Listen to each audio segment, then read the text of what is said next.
Brace yourself. I'm going to say it. I'm going to say the S word, school. This is The Evolved Brain. I'm Laura Dawn. In an AI-shaped world, ADHD is a design, not a deficit. Where science meets soul, a new paradigm of parenting begins. The future belongs to evolved minds. We raise them. So it's that time of year. We're in the middle of August, and some of you are already back to school, and some of you are getting ready for back to school. This episode is going to be about giving you some tips and strategies to make that transition smoother. First, I'd like to give a shout out to Sandy, who's a member in the ADHD Village Facebook group. If you are not a member of the ADHD Village Facebook group, check out the show notes with a link on how to join. It's a great space to be. You're with like-minded parents. It's a really supportive community, and there's all sorts of tips, tools, strategies inside of the ADHD Village Facebook group. The comment that came in was, "My son loves video games. He can focus forever on video games and be totally motivated to get to the next level. And he tries so hard. But when it comes to homework, he's not showing that same level of commitment, motivation, striving, even though he understands the importance of getting the higher grades so that, potentially that means getting into a better school and things like that." So something that we need to understand about ADHD and motivation. ADHD brains have a gift of hyperfocusing on things that we are very interested in. Now, that can really be an important gift. For example, if you're a designer and you're hyper-focused on designing something, you're going to put all your passion and your energy into that. If you're working on a school project where you get to do some sort of independent study and you get to choose your topic, and maybe your topic is learning about sloths and you're so fascinated with that animal, you're going to put all your focus and your energy and your effort into that. Now, it can be a downfall sometimes too, because so much of our focus and energy can go onto that one topic, and then we don't give enough to the other topics that we might see as boring or challenging or not as interesting or school.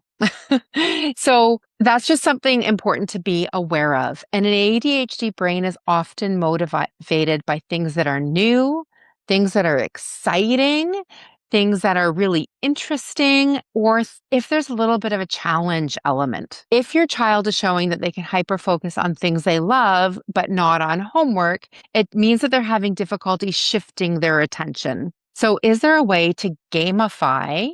If video games are exciting, can we gamify homework in some way? I will put a link in the comments to a YouTube interview with Erin Huey on that specific topic. I'd love to hear from you, either in the ADHD Village Facebook group, or you can send me a message. What are the things that you find challenging or difficult about going back to school? And the next few episodes, I will be bringing in some experts who will be talking about 504 plans and IEPs, because I firmly believe that our kids need support. Their disability needs to be supported while also protecting their design and evolving their environment. And part of that environment, a very important part of that environment, is their parents, their teachers, their school, their home. So an IEP or a 504 really works on supporting their disability, putting accommodations in place that will help the child. And also, we want to look at what their strengths are and use that as an advantage. So, a child who's really good at drawing pictures, but not so great at handwriting, is there a way that they can show their learning through pictures? Or maybe they're better at speaking and explaining their thinking rather than writing it out. So can they use voice to text? Or can they have an interview kind of session with their teacher? So that's the idea of an IEP or a 504 plan, is that we want our kids to be able to have an even playing field and have fair access to the curriculum. On the next episode, we will also be diving into how you can have executive function support for your child. So, not just a tutor that's focusing on a specific topic, but the idea of supporting their executive function skills. So, Russell Barkley often says that ADHD is like having a learning disability in executive functioning skills. So these are skills like time management, problem solving, planning, all the skills that are required for schoolwork and getting homework done, which is so interesting because what if school was set up in a different way where the focus wasn't on those executive function skills? Just something to think about. Like maybe we need to be focusing on changing the environment of schools, changing the systems of schools, and not focusing so hard on how do we change our kids to fit into those school systems that are outdated. Maybe your child doesn't need to become better at school. Maybe schools need to become better at understanding your child. That is something that can be communicated through an IEP, a 504 plan.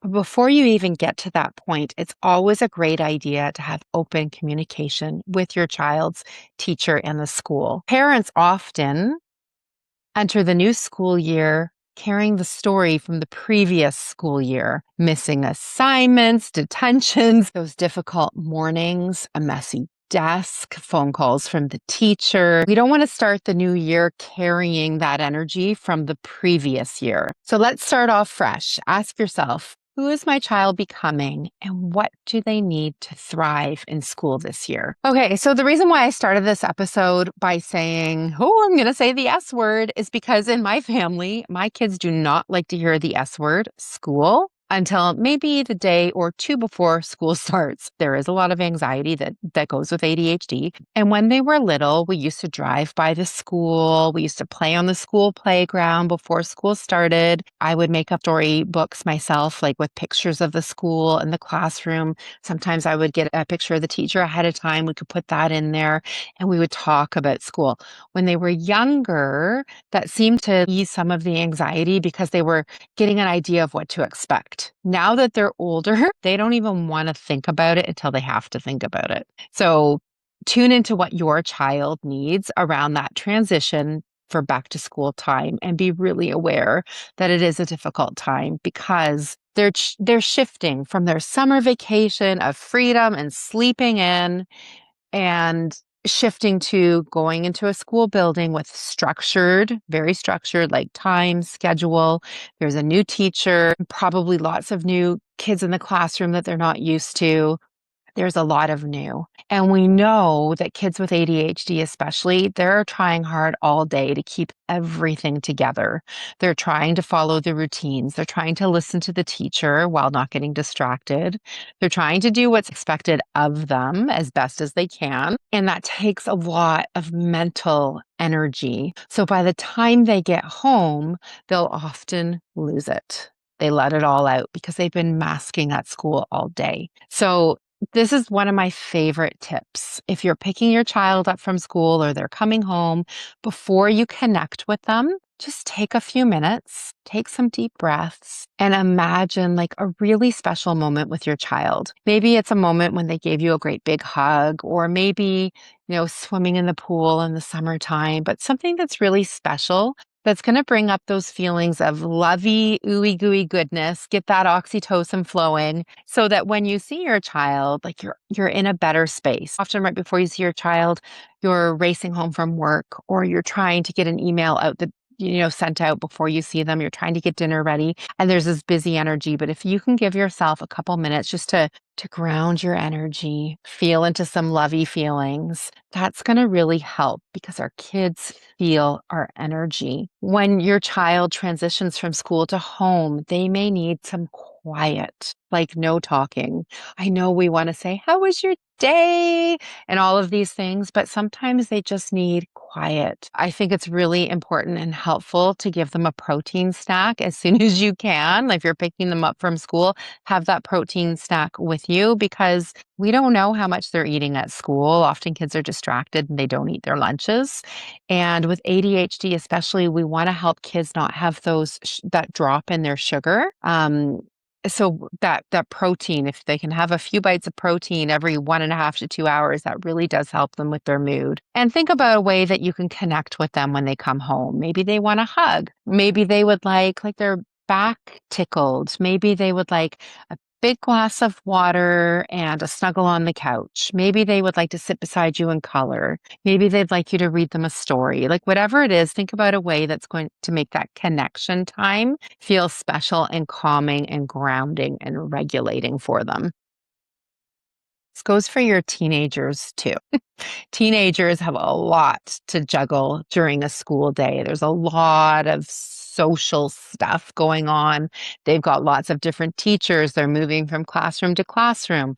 So when they get home, they also need that downtime and a snack. I'd also like to open up the idea of not judging success at school by grades. And I know this is hard, especially if you're living in an area where grades are so important in determining what private school you might get into or what university or college you might get into. And it's been the traditional way. But what often will happen is our kids will tie the value of themselves to their grades. There are some teachers who are exploring ungrading, unschooling kinds of things, giving some meaningful feedback without a number or a letter grade attached to it. So you can help your child with this rather than making the goal like get straight A's. What if the goal is something like advocate for yourself. Ask questions when you don't understand. Maybe the goal is emotional regulation and, having some strategies in place for when they're feeling overwhelmed. Maybe their goal for the year is making and keeping a friend. The goal could be recovering after making a mistake. Kids with ADHD are highly sensitive to criticism and rejection, and making a mistake, feeling like a failure, can be very overwhelming and really harmful for them. So maybe the goal for the year is like understanding that it's okay to make mistakes. That's how we learn and grow, is through our mistakes. So something to think about rather than the focus being getting all A's or getting all B's or the top in your class. Can we have goals that are a little bit more meaningful to them in their everyday life? If you're working with a special education teacher or a teacher on an IEP, the goals might be SMART goals so that they are goals that are measurable. That's something to explore if you're going through the IEP process. Would you rather have a child who understands their brain or a child who believes their report card defines their brain? Another way that we can shift the environment around the child is rather than thinking, how can I get my child to do XYZ? We can ask ourselves, what is making this so challenging? And what strategies can we put in place to make it easier? Giving your child a strategy or being there to support them doesn't mean that you're like coddling them. It means that you're giving them a tool, and sometimes you are the tool, giving them a tool until they're comfortable, until they can accomplish a task. And then you slowly, this is called scaffolding, you slowly remove that support. And then they bump up to the next level, and maybe there's another support that comes in. Some of the supports could be breaking things into smaller tasks. The first step in doing homework might be simply getting the homework out, putting it on the table, or opening up the website that has the homework on it. That's one step. Yay, done. Celebrate it. Take a break. Go do something else. That was a really easy first step. So that's the other thing, celebrating the steps, breaking it up into small pieces, celebrating, taking breaks, body doubling. This is something that we do in the Love You Parenting classroom for us adults, is we have body doubling calls where we do tasks that might be boring or difficult to do, and we motivate each other. We have accountability. That really helps for your kids too. And maybe it's just you're doing a task in the same room that they're working and just having you there, even there to bounce an idea or ask a question, that can really help. So this is really important. As a parent, your nervous system is a very important part of your child's back to school and how smoothly that transition will go. So really pay attention. How are you feeling about back to school? What are you doing to take care of you? What are you doing that brings you joy? Is there something that you can do to give yourself a rest or a break? Here's a strategy. Spend 10 minutes a day looking at something beautiful. I love to go outside in the morning and rest on a chair and look up at the trees that are hanging over my backyard. And I just like to watch how like the leaves flutter and the sunlight comes through the leaves. That to me is so calming and so beautiful. I could do it for a minute, 30 seconds, 10 minutes, and that's really regulating. It's really grounding for my nervous system. It fills me up with joy. And actually, this is a strategy for ADHD. It's called slow looking, and it gives your brain a boost of dopamine. So when you're looking at something beautiful that you're enjoying looking at, your brain gets dopamine. And we know ADHD brains have a deficit of dopamine. So that's such a simple tool that you can do for yourself to support your nervous system. It's so interesting, right? We spend our time as parents, as moms, getting our kids ready for back to school, right? Buying the supplies, getting the schools ready, the clothes ready, making sure that they have indoor running shoes and all the things that they need for back to school. But who's taking care of you, mama? Who's taking care of you with the back to school? That's what Warrior Mamas is all about. I'm going to drop all sorts of resources in the show notes. I'm going to encourage you to take a look. One of the resources is the free ADHD Village Facebook group that I mentioned at the beginning of this session. Also, I have a back to school resource kit. I'll share the link for that in the show notes. This year, instead of asking, how do I make my child more successful at school? Ask a different question. How do I help my child know themselves and trust themselves? How do I help my child learn to advocate for themselves? How do I help my child to love themselves while navigating in a school system that wasn't designed for a brain designed like theirs? Because this is bigger than back to school. This is about raising an evolved brain. The future belongs to evolved minds, and we are raising them.